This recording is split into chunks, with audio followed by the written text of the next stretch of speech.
السلام عليكم ومرحبا حبايبي، شلونكم؟ ان شاء الله الكل بخير وصحة وعافية. طولت الغيبة عليكم وان شاء الله رجعت بفيديو جديد، اتمنى يعجبكم هذا الفيديو.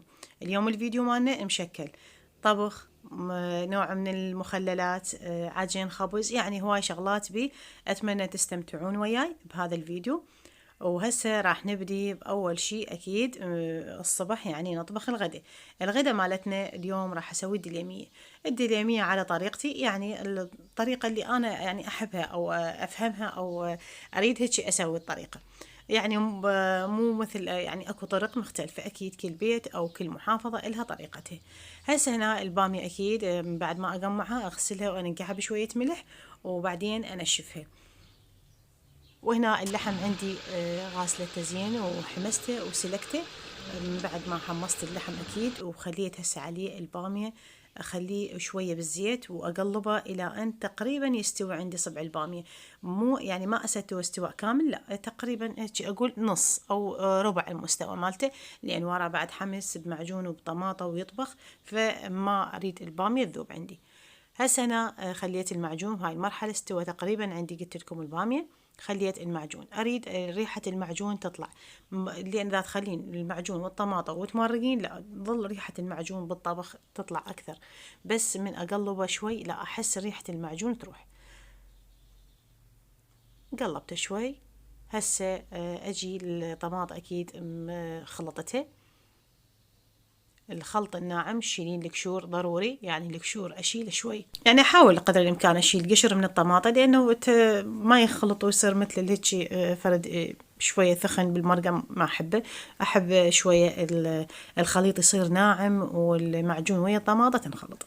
هسه قلبته شوي زين، وراح اصب عليه شوية ماي او ما اصب عليه، ما خليت بهاي الطماطة والمعجون اريد ينطبخ كل المواد. هسه هنا طبعا خليت الماي وطبخ ويا الملح. اخر شي قبل لا اطفي المرقة ب5 دقايق اخلي الثوم عليه، يا اما ادق دق يا اما بهاي الآلة اجي شلون اللي ينثرم عندي او ينمرد. او مرات لا الثوم هيجي اخليه، يعني خليه على المرقة وخلص مطفاة هي المرقة وناعمة، فريحة الثوم تبقى قوية بالمرقة. هسه تقريب كملت عندي مرقة البامية. هسه اجي للتمن، اطبخ التمن، واكيد كل من وطريقته. هذا طريقتي بطبخ التمن، دائما اخلي بصل بالتمن. اكو هواي ناس ما يحبون البصل بالتمن، بس يعني احس ريحة البصل تصير طيبة ويا التمن، هاي طريقتي يعني. وحتى بالبيت يحبون هيك طريقة، بس مرات لا ننوع بشعرية بغير بصل، يعني واحد انا احب الطبخ تنويع صراحة، يعني ما احب اعتمد على شيء اساسي بالطبخ. مو طريقتي وهذا البيت هيك يحب، لا احاول انوع، احاول اخذ الطبخ من كل مكان من كل مكان. يعني اي شيء اسمعه اي شيء اكله واحسه طيب احب اسوي مثله، لانه التنويع مهم. واحد ما يظل يعني العقل ان كان الاكل ان كان الافكار، حلو انه واحد ينوع بيها، مو يخليها محدده لا غير. يعني واحد على مود من يطلع مكان يحس انه يقدر ياكل باي بيت ويتقبل اكل باي بيت لانه تعويد. هسه هنا عندي العجين، طبعا دليمية بدون خبز أكيد لا، وخبز من السوق ما صار عندي مجال أو أحد وصيته إنه يجيب، فقلت لازم أعجن لي شوي وأخبز. هسه أنا عجنت وهسه راح أجي أروي وياكم وأخبز الخبزات ملاتي، لأن ما خبزت هواي، خبزت شي قليل بس للغدا. وهذا الخبز مالتنا شوفوا شلون مكسب وحار، وعلى عيونكم ألف عافية. ما أدري هالايام طبعا هواي ناس تخبز صراحة، كان قبل جت فترة نهائيا ما حد يخبز، هسه لا شوي صار اكو حركة بالخبز، ما ادري ليش اشوفه هواي يعني. فالمهم هنا طبخت التمن والمرقة كملت والخبز مالتي كامل. هسه راح اجي اصب الدليمية. خليت الخبز بالاول وبعدين صبيت التمن، وهسه اجي اصب المرقة. ما ادري هيك طريقتي انا، احب هيك اسوي، بس اكو لا يشربون الخبز بالاول وبعدين يصبون التمن وانه بيصبون عليه المرقه. لا هسه هي هاي السوائل كلها تنزل على الخبز، يعني ماكو مشكله. واذا واحد يخليه يما مرقه هم يجي يصب على الخبز اذا يابس. وهنا كملت عندنا الدليمية مالتنا، وصدقوني طعمها وريحتها وشكلها يخبل. هسه طبعا اليوم جيت أقولكم على شغلة إنه إحنا ننزل يعني أنا أنزل برنامج اسمه كواي. هذا البرنامج كواي به هواية طبخات ووصفات، صدقوني كلها سريعة كلها سريعة. يعني هو البرنامج يتطلب إنه أنت تسوي وصفات سريعة، يعني هواي طبخات ننزل بيها سريعة، حلويات إن كانت سلطات، يعني طبخات كلها سريعة كلها سريعة. وصدقوني اللي يشوفها يستمتع بيها لأنه ما بيها ممل وما تضوج وبيها فائدة. يعني عني هواي شغلات أنزل كلها مفيدة. فاليوم من برنامج الكواي جبت لكم هاي الوصفة. هاي الوصفة مخلل اللهان الحمراء.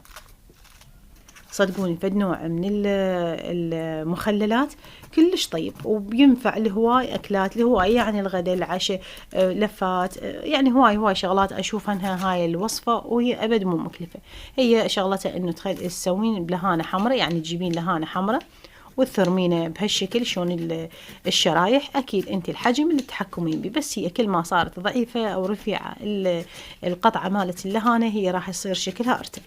من بعد ما أثرمها زين ناعم الكمية اللي أريدها، هسه راح أخليها بطاسة. وشنو أصب أنا عليها؟ أصب أخلي عليها ملح، شوية لمندوزي، وهنا قلاص خل أبيض. إذا ما عندش خلي خل العفو خل التفاح خليت، بس إذا ما عندش خلي خل أبيض. وخليت قلاص ماي حار، يعني ضروري إنه يكون الماي حار يغلي. هسه أعيد المواد. خليت خاشوقة ملح، شوية لمندوزي، أكيد أنت تحكمين بالحموضة، قلاص خل تفاح أو خل أبيض. وإذا ما عندش خلي خل التمر العادي، بس خففيه لا تخلينه بلونه، يعني لأنه شنو الفكرة، أريد اللون مالت اللهانة ما يتغير عندي. وخليت قلاص ماي حار. خلطت هاي المواد، إذا شفتوا شلون حركته بإيدي، هاي ضرورية عمود أذبل اللهانة. هسه خليته بشيشة وعفته يومين. من بعد اليومين شوفوا شكله النهائي صراحة كل شيء، يعني فرد نوع من يعني أعتبره من المخللات أو الحمضيات كلش طيب، وفرد شيء طعم يعني فرد شيء يعني كلش حلو، ينخلى باللفات، يتخلى بالعشوات، انت بكيفك. هسه هذا شكله من بعد ما ظل عندي يومين. وطبعا على فكرة إذا تريدين تحطين فلفل تخلين مثلا أقراص ليمون، أكيد أنت واختيارك والحرارة أنت تتحكمين بيها. بس صدقوني فرد شي كلش راقي ومرتب. وهذا كل هالوصفات الخفيفة أنزلها ببرنامج كواي. راح أترك لكم البرنامج كواي أو حسابي ببرنامج كواي بأول تعليق، إذا حابين تروحون وتزورون وتشوفون الوصفات اللي أنزلها. صدقوني كلها مفيدة لكم إن شاء الله وتستفادون من عندها. لهنا حبايبي وصلت لنهاية الفيديو. أتمنى فيديو اليوم عجبكم، وإذا عجبكم لايك ومتابعة واشتراك حبايبي من عندكم، وأكون ممنونة من عندكم، وانتظرون الفيديوهات جديدة، ومع ألف سلامة.